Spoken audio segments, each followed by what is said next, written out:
અમદાવાદ શહેરમાં કાળઝાળ ગરમી અને અસહ્ય બફારા બાદ ચોમાસાના પ્રથમ વરસાદે રાહતનો અહેસાસ કરાવ્યો છે। લાંબા સમયથી મેઘરાજાની રાહ જોઈ રહેલા અમદાવાદીઓએ પ્રથમ વરસાદનો આનંદ માણ્યો હતો। શહેરના સોલા, ગોતા, થલતેજ, ઘાટલોડિયા અને ભાડજ સહિતના વિસ્તારોમાં વરસાદ વરસતા વાતાવરણમાં ઠંડક પ્રસરી ગઈ હતી। વરસાદ શરૂ થતા રસ્તાઓ પર ભીનાશ છવાઈ ગઈ હતી અને ગરમીથી ત્રસ્ત લોકોને મોટી રાહત મળી હતી। પ્રથમ વરસાદના આગમનથી શહેરમાં ચોમાસાની શરૂઆતનો માહોલ જોવા મળ્યો હતો અને લોકોમાં ખુશીની લાગણી પ્રસરી હતી।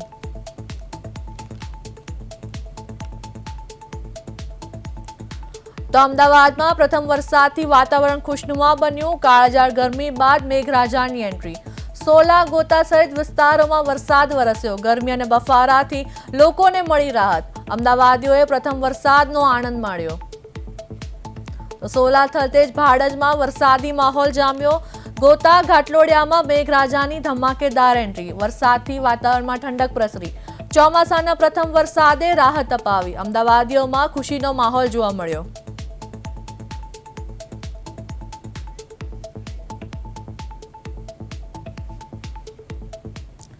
તો આ સાથે અમારા સંવાદદાતા સ્મિત ઉપાધ્યાય લાઈવ જોડાયા છે। જી સ્મિત, અમદાવાદના અનેક વિસ્તારોમાં વરસાદ વરસ્યો છે, શું છે હાલની સ્થિતિ?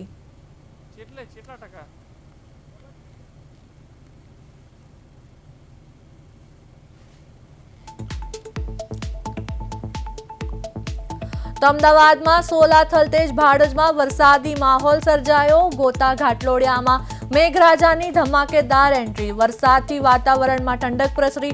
ચોમાસાના પ્રથમ વરસાદે રાહત અપાવી। અમદાવાદીઓમાં ખુશીનો માહોલ જોવા મળ્યો। તો અમદાવાદના અનેક વિસ્તારોમાં વરસાદ વરસ્યો। ભાડજમાં વરસાદી માહોલ જોવા મળ્યો। પ્રથમ વરસાદમાં અમદાવાદીઓનો ખુશીનો માહોલ જોવા મળ્યો।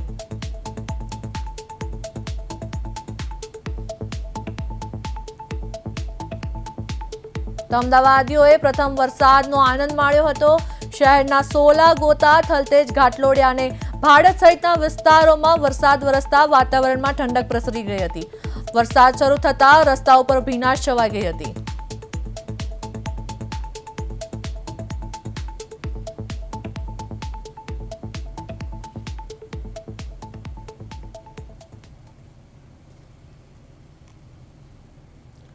જી સ્મિત, અમદાવાદના અનેક વિસ્તારોમાં વરસાદ વરસ્યો છે અને શું છે હાલની સ્થિતિ?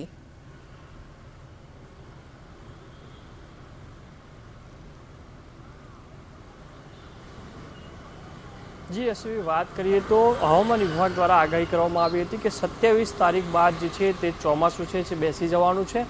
વાત કરીએ તો હવામાન વિભાગ દ્વારા એ પણ કહેવામાં આવ્યું હતું કે 27 તારીખથી વરસાદ જે છે તે વરસવાનું ચાલુ થઈ જશે, પરંતુ વરસાદ જે છે તે મેઘરાજા જે છે તે 6 થી 7 દિવસ જે છે તે લેટ પડી ગયા છે અને વરસાદ જે છે તે આજે વરસ્યો છે। 2 જુલાઈ જે છે તે વરસાદ વરસ્યો છે અને અમદાવાદની સ્થિતિ હાલની વાત કરીએ તો અસલાલી બાજુની વાત કરીએ તો અસલાલીમાં જે દર વખતે જે દર વર્ષે જે છે તે સ્કૂલ હોય, પેટ્રોલ પંપ હોય તે પણ જે છે પાણીમાં ડૂબી જતા હોય છે। અમદાવાદમાં ઘણી બધી એવા વિસ્તારો જે છે દાણી લીમડા હોય, શહેર કોટડા હોય કે અનેક જે કાગડાપીઠ હોય, ત્યારબાદ ચાણક્યપુરી વિસ્તાર છે, જે અંડરબ્રિજો જે બનાવવામાં આવેલા છે તેઓ સાબરમતી જે છે તેમાં પણ કહેવામાં આવ્યું છે। મ્યુનિસિપલ કોર્પોરેશન દ્વારા પણ અગાઉ પણ એક નોટિફિકેશન જાહેર કરવામાં આવી હતી, તેમાં પણ કહેવામાં આવ્યું હતું કે જો વરસાદ પડે તો તમે પણ જે છે આ ગંડાળાની નીચેથી ના જતા તેવી પણ જે એસઓપી જાહેર કરવામાં આવી હતી। ત્યારબાદ વાત કરીએ તો પાછળ પણ હું બતાવવાનો પ્રયત્ન કરીશ કે જે જગતપુર વિસ્તારનો જે આ પેટ્રોલ પંપ છે તે પેટ્રોલ પંપની બહાર પણ આવા નાના મોટા જે ખાબોચિયા જે ભરી જતા હોય છે તે ભરાઈ જાય। ત્યારબાદ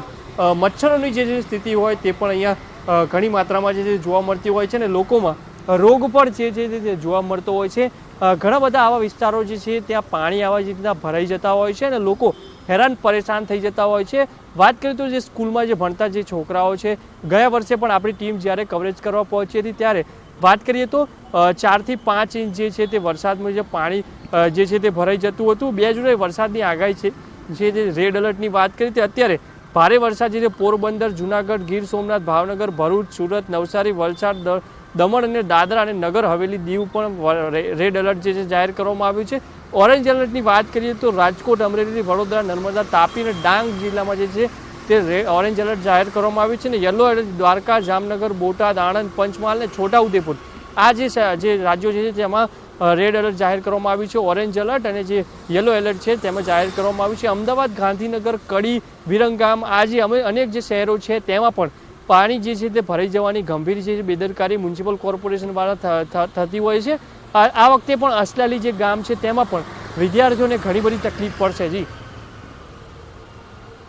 અમદાવાદમાં પ્રથમ વરસાદ બાદ ગરમી અને બફારામાં કેટલો ઘટાડો નોંધાયો છે?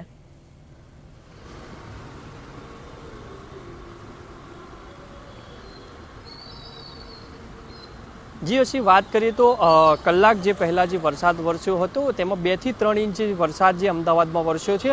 ત્યારબાદ જે છે તે ઠંડક તો અત્યારે પ્રસરી છે, પરંતુ ક્યાંક ને ક્યાંક હજી 3-4 કલાક બાદ જે છે તે બફારો જે છે નોંધાવવામાં આવશે.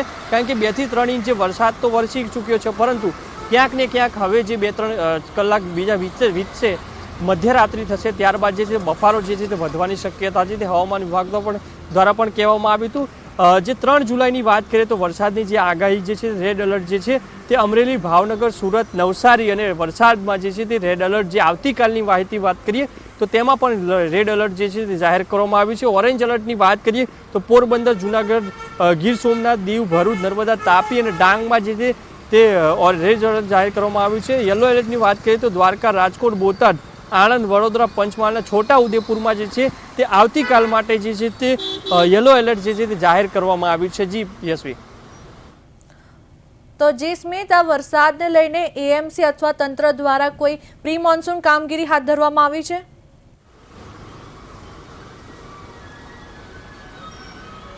જી હજી વાત કરીએ તો ઘણા દિવસો પહેલાં, થોડાક દિવસો પહેલાં જે વાત કરીએ તો પ્રી મોન્સૂન સિઝન જે આવવાની તૈયારીઓ હતી તેમાં ઘણી બધી જગ્યાએ જે છે તે સ્ટીકરો મારવામાં આવે છે, પોસ્ટરો મારવામાં આવે છે. જેમ કે ચાણક્યપુરી વિસ્તારની વાત કરીએ તો ચાણક્યપુરી વિસ્તારમાં જે અંડરબ્રિજો આવેલા છે તેમાં પણ જે દરવાજા જે હોય છે તે પણ લગાવી દેવામાં આવ્યા છે. ક્યાંક ને ક્યાંક જે પીક અવર્સનો ટાઈમ હોય છે ત્યાં ટ્રાફિકની સમસ્યાઓ પણ વધતી જતી હોય છે. ત્યાં જે આ પાણી ભરાઈ જાય તો કોકની કોક ક્યાંક રાત્રિ દરમિયાન જો પાણીની લાઇટિંગની જે સુવિધા ના મળી રહે, લાઇટો ના હોય તો તે કાર ચાલક હોય અથવા તો એક્ટિવા ચાલક હોય, 2 વ્હીલર 4 વ્હીલર હોય તો સીધું જે છે દરવાજા ન હોય તો તે સીધું અંડર જે બ્રિજ હોય છે તેની અંદર જઈને ફસાઈ જતા હોય છે. ઘણા બધા કેસો જે છે તે ગયા વર્ષે સામે આવ્યા હતા અને આ વખતે જે છે તે પ્રી મોન્સૂન કામગીરી છે તે મ્યુનિસિપલ કોર્પોરેશન દ્વારા હાથ ધરવામાં આવી છે અને તે દરવાજાઓ પણ બનાવવામાં આવ્યા હતા અને 2 મહિના અગાઉ જ જે છે 1.5 મહિના અગાઉમાં જ જે છે તે પોસ્ટરો છાપવામાં આવ્યા હતા કે અમુક જે અંડરબ્રિજો છે તેની ઉપર જે વરસાદ ઋતુ આવે ત્યારે આ બ્રિજોની અંદરથી ગુજરવું જે છે તે જોખમી હોઈ શકે છે. જી સ્મિત, સમગ્ર માહિતી આપવા બદલ આપનો આભાર.